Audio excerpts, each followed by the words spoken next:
Radioactivity refers to the spontaneous emission of radiation in the form of high-energy photons or in the form of particles.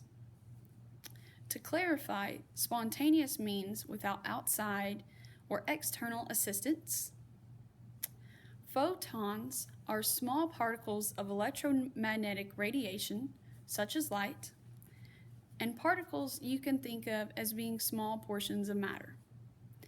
Now, when you hear the term radioactivity, what do you think of? Maybe you think of people in hazmat suits and respirator masks. Perhaps you think of nuclear power plants, such as the one at Oak Ridge. Or possibly you think of an important scientist who has contributed to our existing body of knowledge of radioactivity. One such scientist who will be the focus of this video is Marie Curie. Born as Maria Sklodowska in Warsaw, Poland on November 7, 1867, Marie had a family of teachers who strongly believed in education.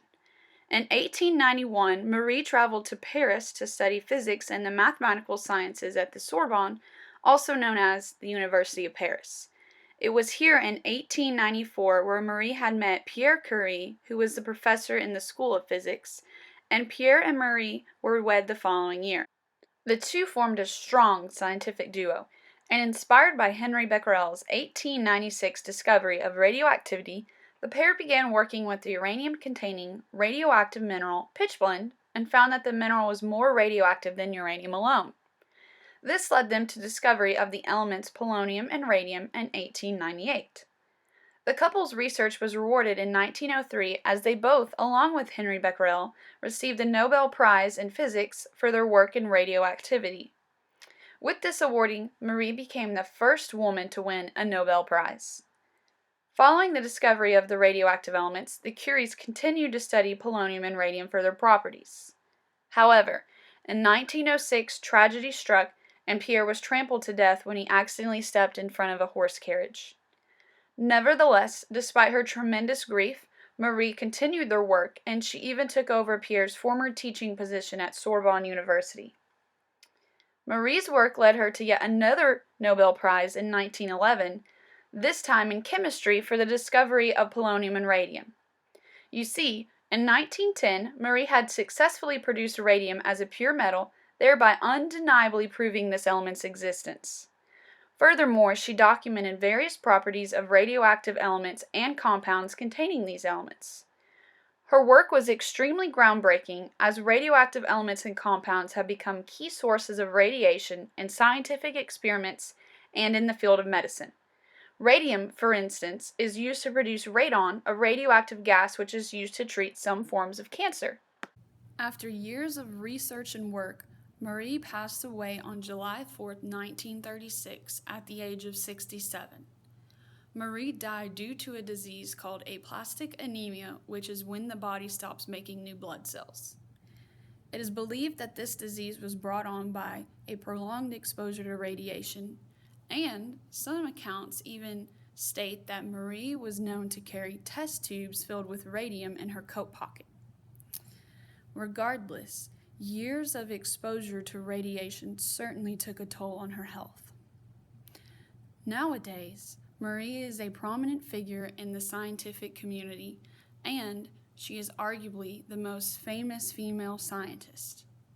Her 2 Nobel Prizes are certainly testament to her hard work and important research and discoveries. In fact, since the Nobel Prizes were first awarded in the year 1901, do you know how many scientists have been awarded a Nobel Prize more than once? Only 4. Marie is one of those 4 individuals, and she is the only female among them. Now, while Marie is most commonly known for her research and the discovery of the elements polonium and radium, she also made important contributions on the battlefield during World War I. At the start of World War I in 1914, Marie put her scientific research on hold and stored her entire stock of radium in a lead-lined container at a bank. X-rays, which are a type of electromagnetic radiation, had been previously discovered in 1895 by fellow scientist Wilhelm Röntgen. But X-ray machines could still only be found in city hospitals, far from the battlefield and wounded troops. Marie's solution was to invent a radiological car which had an X-ray machine and photographic darkroom equipment. This vehicle could be taken right up to the battlefield so that way Army doctors could use the X-rays to assist in their surgeries. Marie soon amassed 20 of these vehicles and trained women volunteers to operate these cars. In fact, a total of 150 women had obtained training from Marie to operate the X-ray machines, and these cars were nicknamed Little Curies in honor of Marie. In addition, Curie even had her own radiological car that she would drive to the battlegrounds, and she also supervised the construction of 200 radiological rooms at a variety of locations which served as field hospitals along the battlefield. In conclusion, Marie was a hard-working person whose contributions to society are still seen today, and her work in both science and World War I had helped countless individuals.